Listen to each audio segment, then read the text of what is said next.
Donc, je suis Patrick Nathan, je suis le délégué d'Île-de-France-Est de l'ASPAS, c'est-à-dire qu'il y a 8 départements en Île-de-France et j'agis sur 5 départements de l'Est. Je n'ai donc pas de responsabilité particulière sur les départements du 78, 92 et 95. Voilà, je voudrais faire juste une petite présentation de l'ASPAS pour ceux qui ne la connaissent pas. L'association est une association de protection des animaux sauvages. C'est une association libre pour des animaux libres. Cette association a été créée en 1980 lorsque Mireille Gendreau et Alain, excusez-moi, mais j'ai pas l'habitude d'avoir un auditoire aussi magnifique que le vôtre. Et donc, je suis un petit peu perturbé. Mais ça va se passer. Voilà. Donc, l'ASPAS a été créé en 1980. Donc, on a 38 ans d'existence. On est totalement indépendant. On n'a pas de subvention. On n'en veut pas, ce qui nous permet d'avoir une liberté de parole totale, aussi bien vis-à-vis des adhérents que vis-à-vis de la nature des animaux.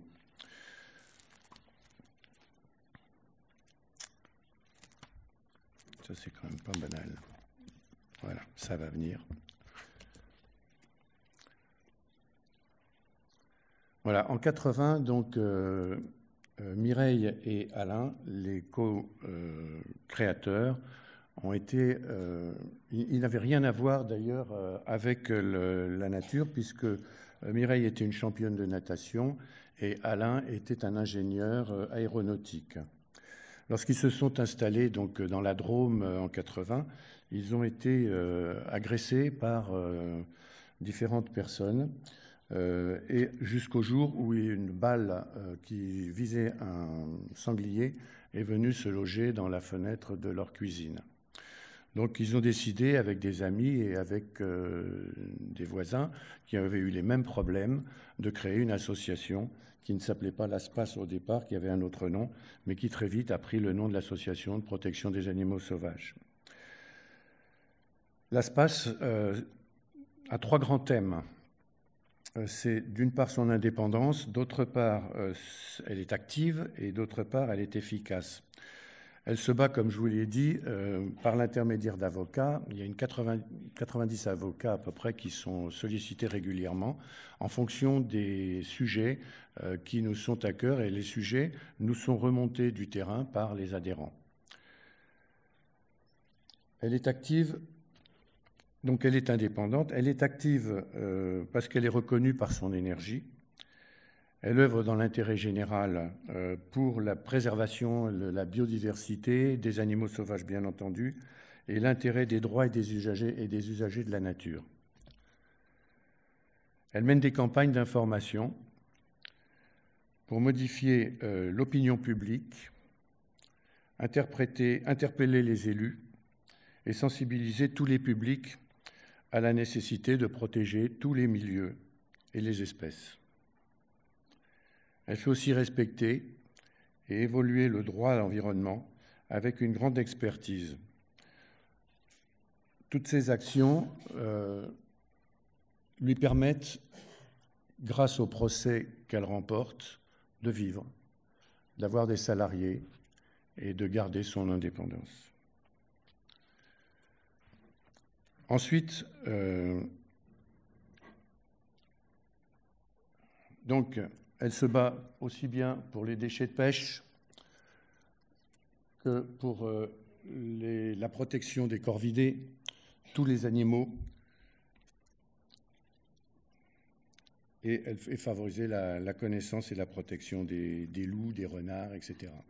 Ce que je voudrais dire à propos des renards, c'est qu'ils sont utiles aux agriculteurs parce qu'un renard fait économiser jusqu'à 3 800 € à un agriculteur en mangeant les campagnols. La quantité qu'elle mange est énorme, c'est plus de 10 tonnes par an. Donc un renard tué fait perdre 3 800 € à l'agriculteur. C'est quel bouton? J'y vois rien, moi. Donc l'ASPAS aussi, grâce à certains dons, acquiert des terrains et en fait des réserves de vie sauvage, où tout est permis, mais rien n'est autorisé.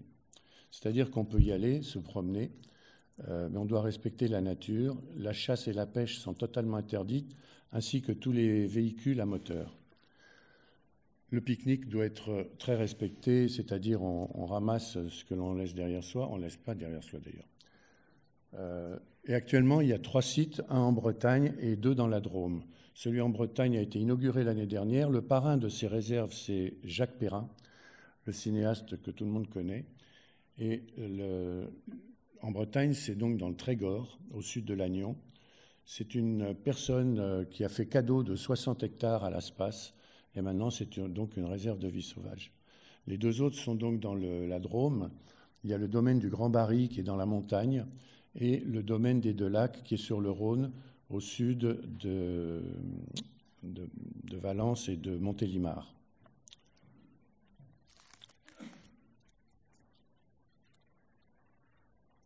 Alors, les nuisibles et le droit. Les nuisibles, ils ont un statut juridique qui finalement découle d'un régime juridique. La loi de la biodiversité, elle est susceptible d'occasionner des dégâts et l'évolution est en permanence, est permanente.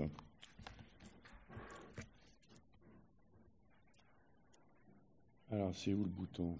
Voilà. Les nuisibles sont catégorisés de 2 façons. Il y a les mammifères d'un côté et les oiseaux de l'autre. Il y a donc dans les mammifères, il y en a 12, donc le renard, le ragondin, la belette, etc. Et les oiseaux, beaucoup de corvidés, et les étourneaux, les geais des chênes, les pigeons, etc., qui normalement ne devraient pas être classés dans ces catégories, puisqu'ils ils ne sont pas vraiment nuisibles, quoi.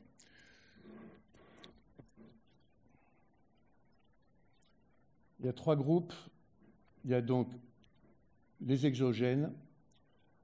Il y a aussi les indigènes, bien entendu, qui ne sont pas marqués là. Les exogènes. Ça ne marche pas? Si, voilà. Dans les exogènes, donc, vous avez 6 espèces. Les ratons laveurs, les chiens viverins. Ce qu'on appelle les exogènes, ce sont donc ceux qui arrivent d'ailleurs. Dans les indigènes, oh là là, tout tombe. Alors, dans une des parties, donc, il y a les nuisibles qui sont catégorisés par intérêt pour la chasse, le lapin de Garenne, le sanglier, le pigeon ramier, et ceux qui sont sans intérêt pour la chasse, c'est-à-dire le renard, la fouine, etc., les corbeaux, les corvidés, comme je vous le disais.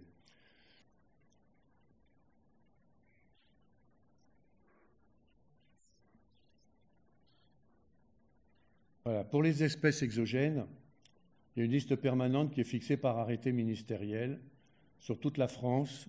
Et cette... voilà. Pardon ? Sur toute la France. L'arrêté préfectoral est annuel et l'avis de la CDSFS est plénière.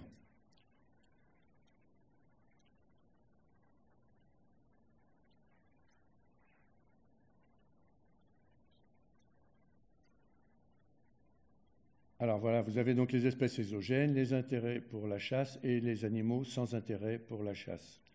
Donc là, dans l'arrêté ministériel, la liste trisannuelle a changé puisque maintenant elle est passée à 2019 et non plus 2018. Donc il y a 96 départements qui sont annexés et une proposition est faite par la CDCFS de façon restreinte.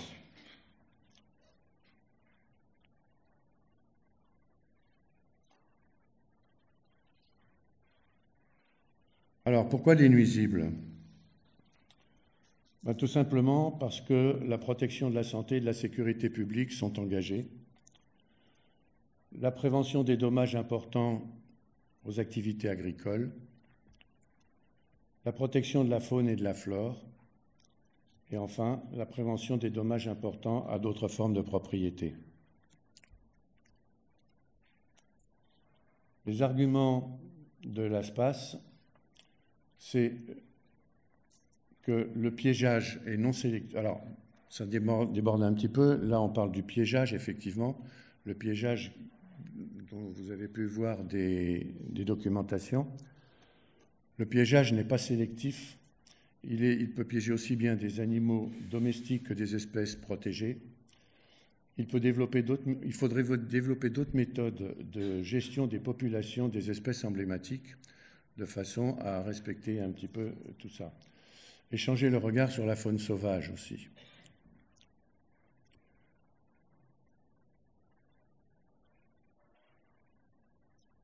Voilà, donc nous, on va devant les tribunaux en fonction des remontées des adhérents ou des personnes qui se promènent éventuellement dans la nature et qui nous signalent des faits qu'ils ont remarqués qui ne sont pas naturels.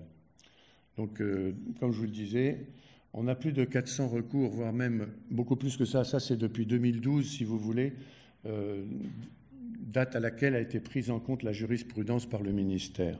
Mais nous, on se bat depuis beaucoup plus longtemps et on a beaucoup plus de...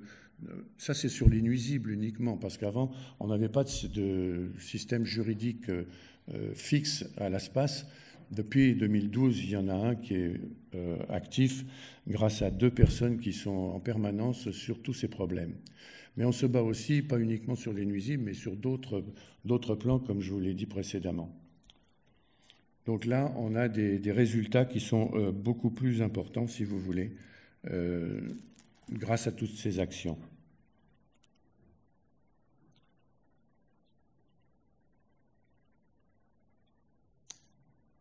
Voilà, là, je vous laisse voir que la CD-CFS est moins déséquilibrée. Elle participe à l'interdiction de l'enfumage et des toxiques, restriction des zones de destruction, reconnaissance du rôle des prédateurs de campagnols, c'est-à-dire les renards, les fouines, etc., qui en même temps aussi, étant donné qu'ils mangent tous ces prédateurs, participent à la protection de l'être humain parce qu'ils mangent beaucoup d'insectes, genre la tique, qui apporte la maladie de Lyme. Et donc tous ces prédateurs qui mangent tous ces petits campagnols, etc., qui sont pourvus de toutes ces tiques, évitent justement à l'homme d'être infecté par cette maladie. Voilà.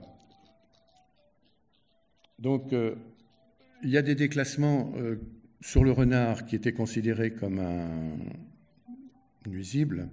Dans 96 départements, maintenant, il y a... Sur les 96 départements, il n'y en a que 3 qui ont aboli ce côté nuisible. Il y a 1 million de renards donc, détruits chaque année en France. Et comme je vous le disais, un renard peut manger 10 000 campagnols par an.